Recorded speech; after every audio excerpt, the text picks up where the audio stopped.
The wailing of the infant pierced the dusty silence of Sweetwater Springs like a wounded animal's cry, drawing curious glances from the few passers-by brave enough to venture out in the scorching summer heat of 1875. Clara Adams sat beneath the withered cottonwood tree at the edge of town, her threadbare dress caked with the dirt of a journey that had cost her everything but the precious bundle clutched to her chest. Tears streamed down her face, cutting clean trails through the dust on her cheeks as she rocked the fussing baby, her sister's child, now orphaned like herself. August Wyatt heard the cries before he saw them. He pulled back on the reins of his chestnut stallion, squinting against the harsh Texas sun. Something about the desperate sound made him dismount and approach with caution, spurs jingling with each step. His weathered hand instinctively hovered near the revolver at his hip. 6 years of ranging cattle and dodging outlaws had taught him to expect trouble. But what he found wasn't trouble. Not the kind he was used to anyway. The woman couldn't have been more than 20, her honey-brown hair falling in tangled waves around a face too pretty to be so tear-stained. The baby in her arms couldn't be more than a few months old, red-faced and hungry. "Miss," August called softly, removing his hat. "You all right?" Clara's head snapped up, eyes wide with fear. She'd learned to be wary of strangers, especially men. The baby wailed louder. "Please," she whispered, voice hoarse from crying. "I don't want trouble." August approached slowly as he might a spooked colt. "No trouble here, madam. Just concerned is all." He crouched down a respectful distance away, his blue eyes gentle beneath the brim of his hat. "That little one sounds mighty hungry." Clara clutched the baby tighter. "Emily hasn't eaten since yesterday. I don't have anything to give her." August nodded, understanding dawning in his eyes as he took in their disheveled appearance and the small bundle of possessions beside them. He'd seen enough hardship to recognize desperation. "Both of you look like you could use a meal and a safe place to rest," he said, his voice low and steady. He stood and extended his hand. "Both of you belong with me now, at least until you get your bearings." Clara hesitated, searching his face for any sign of deception. Finding none, she reached for his hand with trembling fingers. "I'm Clara," she said. "Clara Adams, this is Emily, my niece." "My sister." Her voice broke.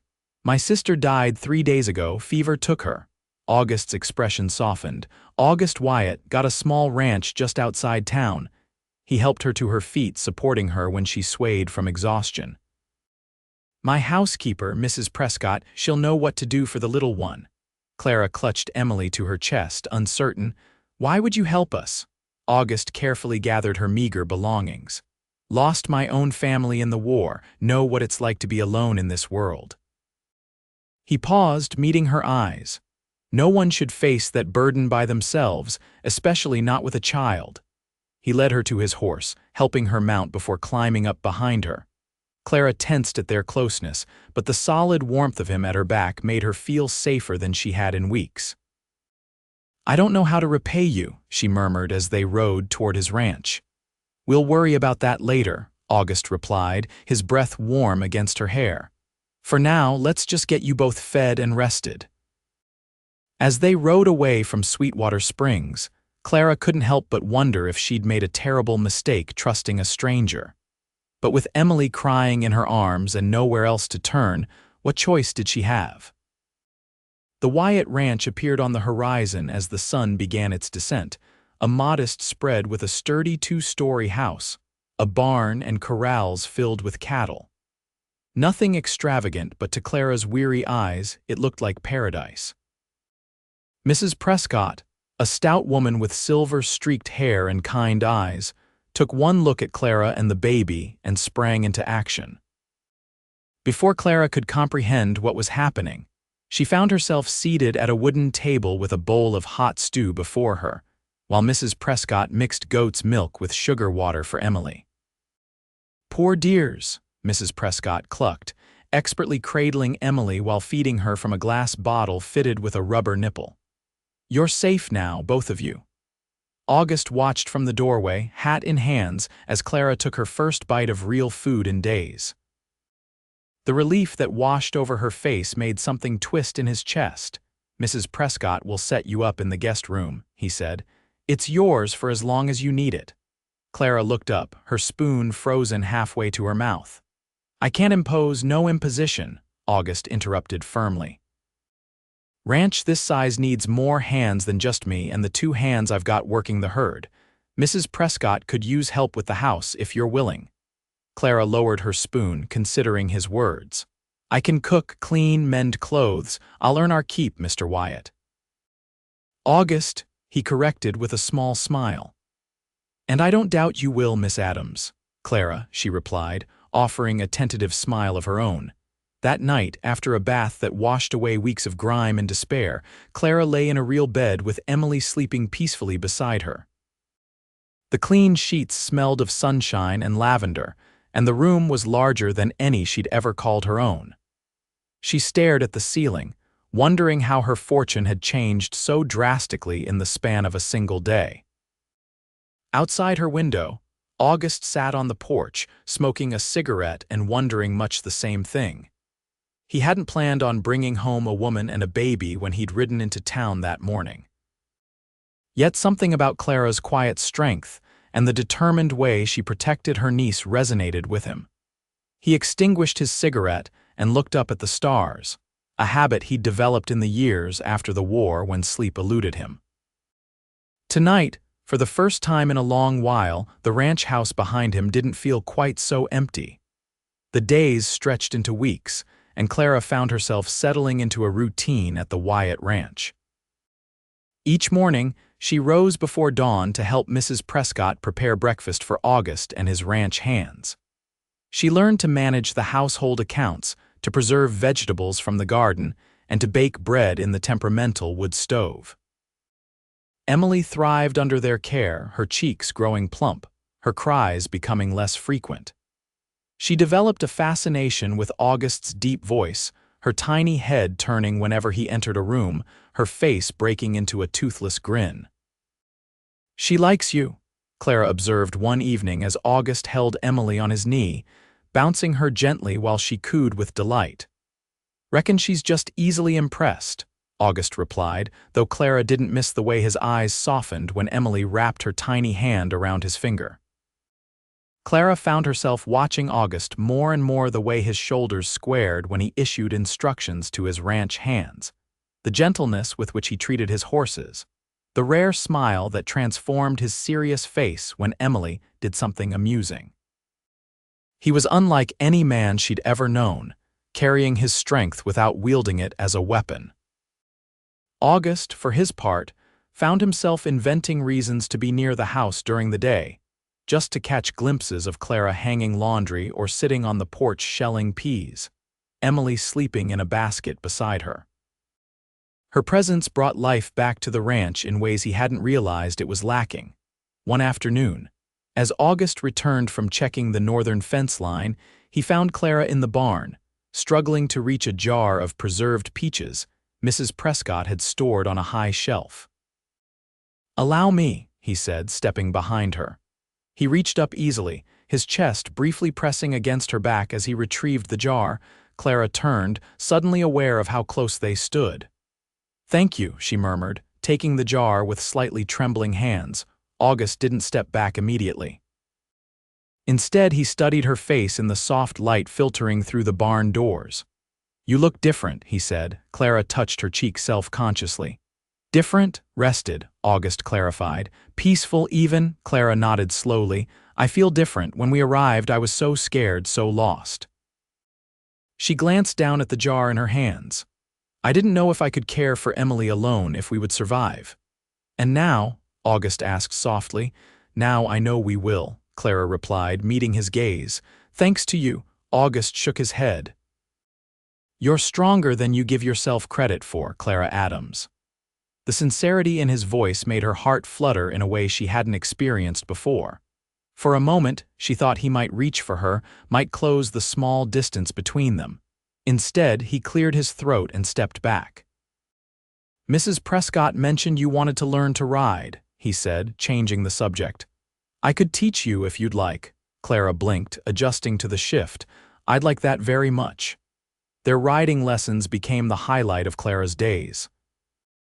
August selected a gentle mare named Daisy for her, and with patience and encouragement, he taught her to mount, to hold the reins properly, to communicate with the horse through subtle shifts in weight and pressure.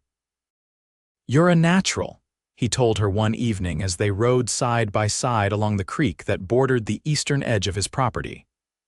The setting sun painted the landscape in hues of gold and amber, casting long shadows across the rolling terrain. Clara laughed, the sound carrying on the breeze. "I don't think Mrs. Prescott would agree. She nearly fainted when she saw me galloping yesterday." "Mrs. Prescott worries too much," August replied with a grin. "Though I admit, you had me concerned for a moment there." Clara guided Daisy closer to August's stallion. "Were you worried about me, Mr. Wyatt?" she teased. "Always," he answered, his tone suddenly serious. The single word hung between them, weighted with meaning. They rode in companionable silence until they reached a ridge overlooking the valley. August dismounted and helped Clara down, his hands lingering at her waist a moment longer than necessary. "It's beautiful," Clara said, gazing at the landscape spread before them. The creek winding through the valley gleamed like a silver ribbon in the fading light, and the distant mountains were silhouetted against the darkening sky. "It is," August agreed, though his eyes were fixed on her profile. Clara turned to find him watching her, his expression unguarded. "August," she began, not entirely sure what she wanted to say. "I've been thinking," he interrupted, taking a step closer. "About you and Emily." Clara's heart quickened. "What about us?" "You've brought something back to the ranch that I didn't realize was missing," August said carefully. "Life. Laughter. Purpose beyond just surviving from one season to the next." Clara's throat tightened with emotion. "You've given us so much more than that, a home, safety." "It's selfish of me," August continued, "but I've started to wonder what it would be like if you stayed. Not as my housekeeper or helper, but as—" He trailed off, suddenly uncertain. "As what?" Clara prompted softly. Before August could answer, a distant rumble of thunder interrupted the moment. Dark clouds had gathered on the horizon, advancing quickly toward them. "Storm's coming," August said, reluctantly breaking the spell. "We should head back." They rode hard, racing the approaching storm, but the rain caught them halfway to the ranch. By the time they reached the house, they were both soaked to the skin, laughing as they stumbled onto the porch. Mrs. Prescott met them at the door, clucking with disapproval at their drenched state but smiling at their obvious joy. "Emily's been fed and is sleeping soundly," she informed Clara. "You two get dried off before you catch your deaths." Later that night, after changing into dry clothes and sharing a quiet dinner with August, Clara stood at her bedroom window watching the storm. Lightning illuminated the landscape in brief, brilliant flashes, followed by the deep rumble of thunder. A soft knock at her door drew her attention. She opened it to find August standing in the hallway, his hair still damp from the rain. "I wanted to check on you," he said. "Make sure you weren't frightened by the storm," Clara smiled. "It takes more than a little thunder to frighten me these days." August nodded, hesitating in the doorway. "What I was trying to say earlier before the storm interrupted." "Yes," Clara prompted, her heart racing. August took a deep breath. "I care for you, Clara, more than I expected to, more than might be proper given the circumstances." He ran a hand through his hair, a gesture she'd come to recognize as a sign of his nervousness. "I understand if you don't feel the same or if it's too soon after everything you've been through, but I wanted you to know." Clara stepped closer to him, drawn by the vulnerability in his expression. "I care for you too, August. I think I have almost from the beginning." Relief washed over his features, followed by a cautious hope. "Does that mean you might consider staying, making a life here with me?" Clara thought of the weeks they'd spent together, of the way August had opened his home and his heart to her and Emily without hesitation or expectation. She thought of the gentle strength he embodied, so different from the harshness she'd known in her past. "Yes," she whispered. "I would like that very much." August reached for her hand, his fingers entwining with hers. May I court you properly, Clara Adams, with Mrs. Prescott as our chaperone, of course, he added with a small smile. Clara laughed softly. I would be honored, August Wyatt. He lifted her hand to his lips, pressing a gentle kiss to her knuckles. Good night, Clara. Good night, August. As he walked away down the hallway, Clara closed her door and leaned against it, a smile spreading across her face. For the first time since her sister's death, since finding herself alone in the world with a baby to care for, she allowed herself to hope for a future filled with more than just survival. The courtship of Clara Adams and August Wyatt became the talk of Sweetwater Springs over the following months. August escorted Clara to church on Sundays, her hand tucked into the crook of his arm, Emily dressed in her finest clothes and cooing at anyone who came near. They attended socials and dances at the town hall, where August proved to be a surprisingly graceful dancer despite his initial protests.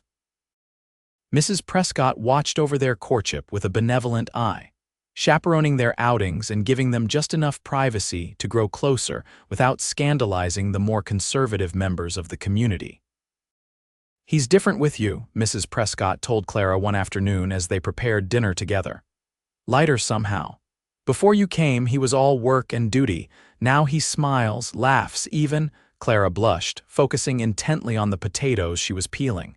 He's changed me too. Given me confidence I never had before. Mrs. Prescott nodded approvingly. That's how it should be, two people making each other better. As autumn painted the landscape in shades of red and gold, August taught Clara to shoot, insisting that every woman on a ranch should know how to handle a firearm. I hope you never need to use it, he said, adjusting her grip on the revolver. But if trouble comes, I want you to be prepared. Clara proved to be a quick study, her natural steadiness serving her well. By their third lesson, she was hitting targets with reasonable accuracy, much to August's evident pride. My father would be scandalized, Clara laughed after a particularly good shot. He always said ladies had no business with firearms. August's expression grew serious. Your father was wrong about a lot of things from what you've told me. Clara lowered the gun, memories darkening her mood. Yes, he was. August stepped closer, his hand covering hers on the revolver. You're not there anymore, Clara. You're here with me, with us. Clara leaned into his solid presence, drawing strength from it. Sometimes I still dream about him finding us, taking Emily away. August's arm encircled her waist, pulling her against his chest. That won't happen. I promise you, she believed him. In the months they'd known each other, August had never once broken his word. His promises weren't offered lightly, and he upheld them with unwavering dedication. As winter approached, bringing with it the threat of early snow, August grew increasingly busy preparing the ranch for the harsh season ahead. Clara found herself taking on more responsibilities, managing the household with growing confidence while caring for Emily, who had begun to crawl and explore her surroundings with determined curiosity. One evening, as the first snowflakes drifted past the windows, August returned from town with supplies and a small package wrapped in brown paper. For you, he said, presenting it to Clara after dinner as they sat before the fire, Emily playing with wooden blocks on a blanket at their feet. Clara untied the string and carefully unwrapped the package to reveal a leather-bound journal, its cover embossed with delicate wildflowers. It's beautiful, she breathed, running her fingers over the soft leather.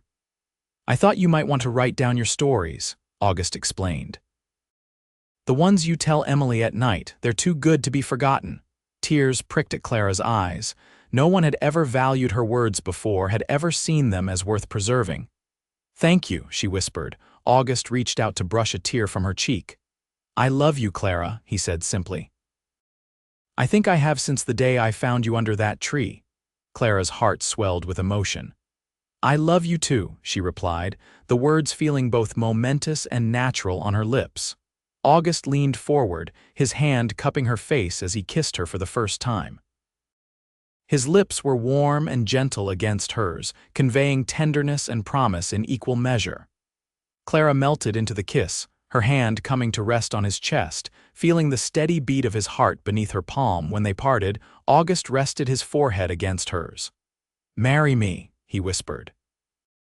"Be my wife, let me be a father to Emily." Clara didn't hesitate. "Yes," she answered, joy bubbling up inside her like a spring. "Yes to all of it."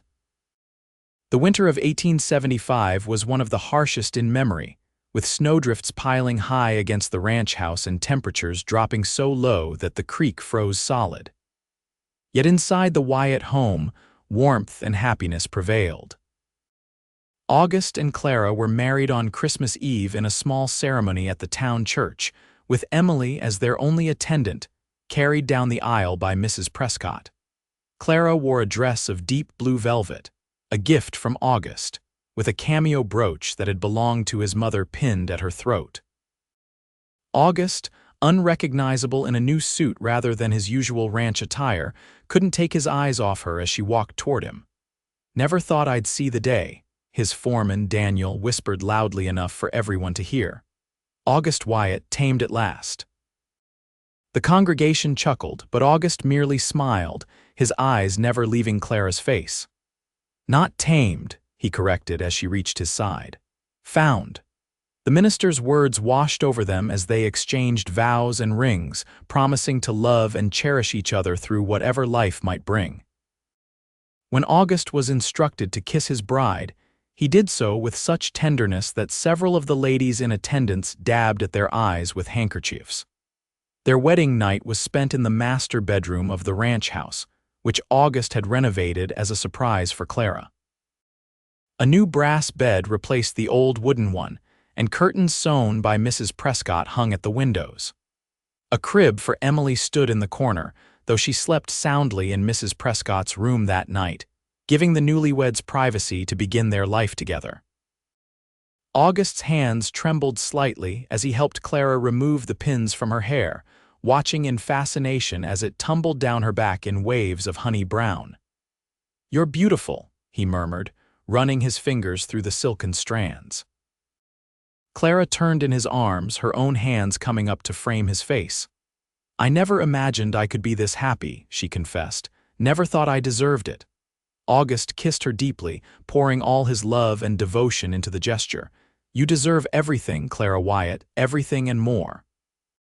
That night, they discovered each other fully for the first time, learning the language of touch and whispered endearments.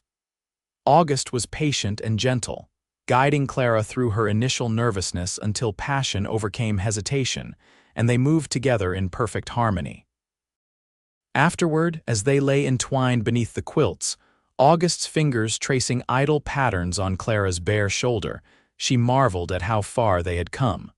From a chance encounter beneath a cottonwood tree to this moment of complete belonging. "What are you thinking?" August asked, pressing a kiss to her temple. Clara smiled in the darkness. "I'm thinking about that day you found us, how desperate I was, how certain that Emily and I would never find a place in this world." August's arm tightened around her. "You found more than a place, you found a home." "We both did," Clara corrected, snuggling closer to his warmth.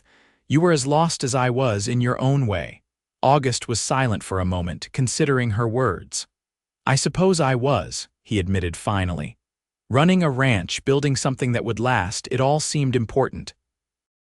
But at the end of the day, I'd sit on that porch alone and wonder what it was all for." Clara pressed a kiss to his chest, right above his heart.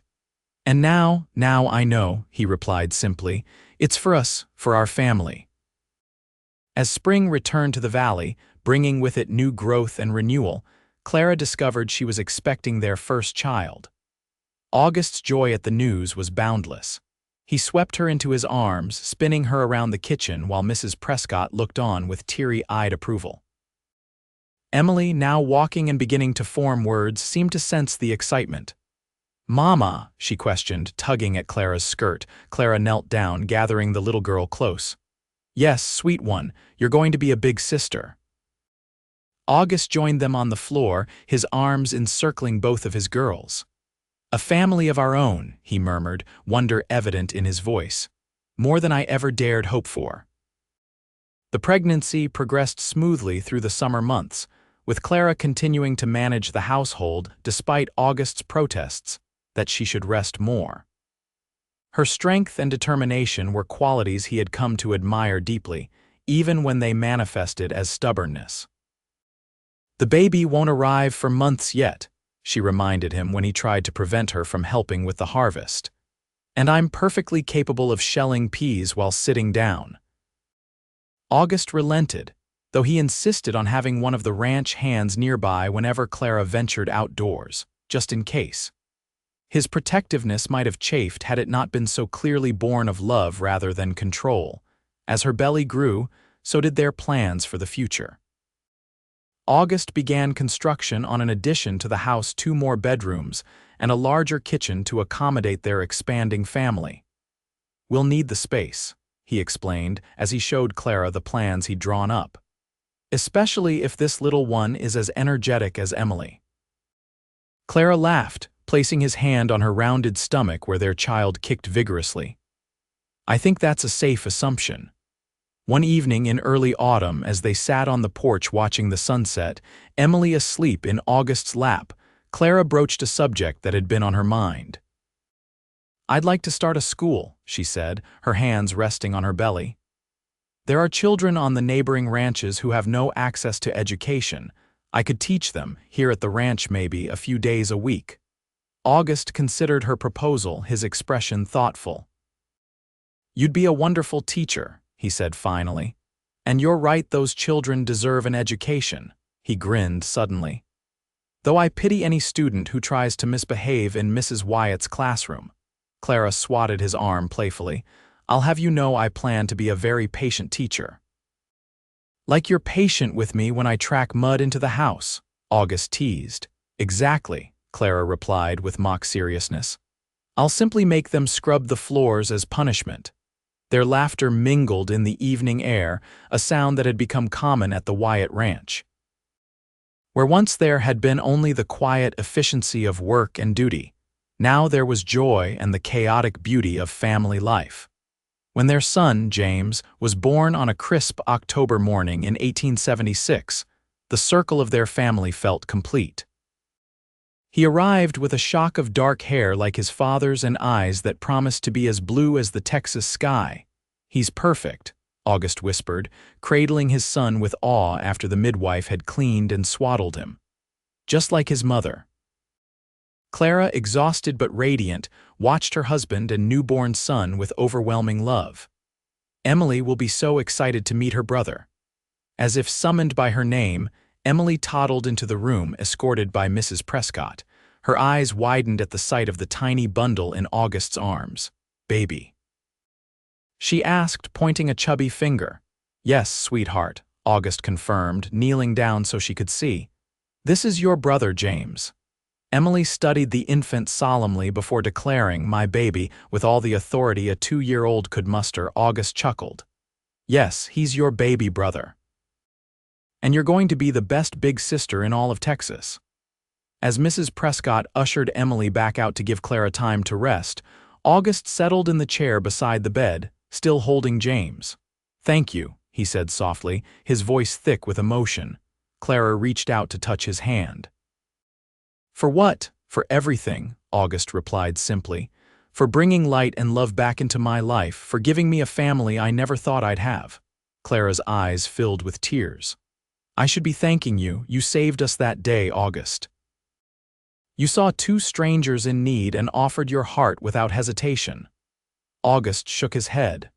"We saved each other," he corrected gently. As the years passed, the Wyatt Ranch prospered and grew, as did their family.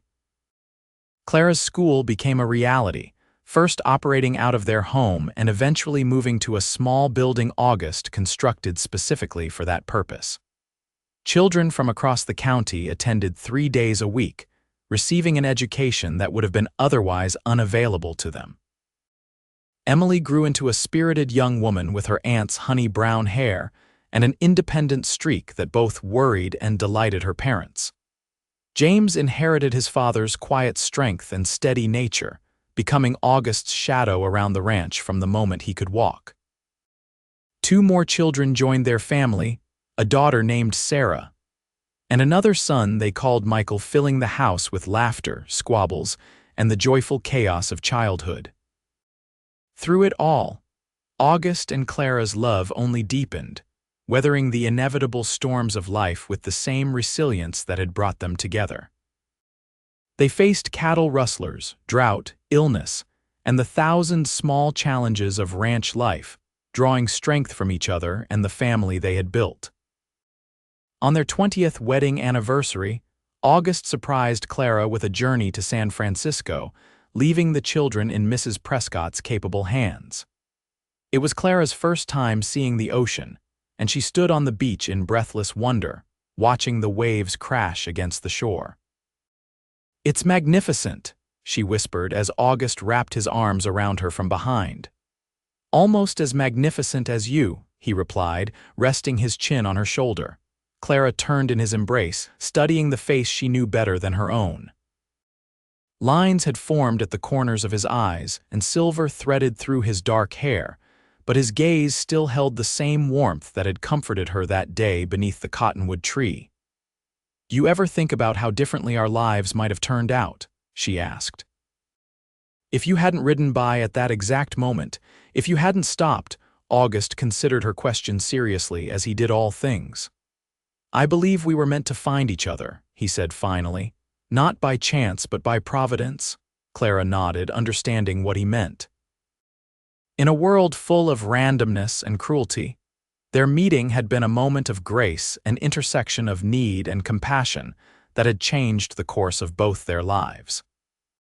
"Both of you belong with me now," August had said on that fateful day, offering shelter to a desperate young woman and an orphaned baby. He couldn't have known then how prophetic those words would prove to be, how completely their lives would intertwine, how deeply they would belong to each other. As the sun set over the Pacific, painting the sky in colors more vivid than even the Texas sunset, August kissed his wife with the same tenderness he had shown on their wedding day. "I love you, Clara Wyatt," he murmured against her lips, "more with each passing day." Clara's heart swelled with gratitude for the journey that had brought them to this moment, from two broken souls finding each other in a dusty Texas town to the family and life they had created together. "And I love you," she replied, her voice carrying all the certainty and joy of a promise kept. "Yesterday, today, and all our tomorrows."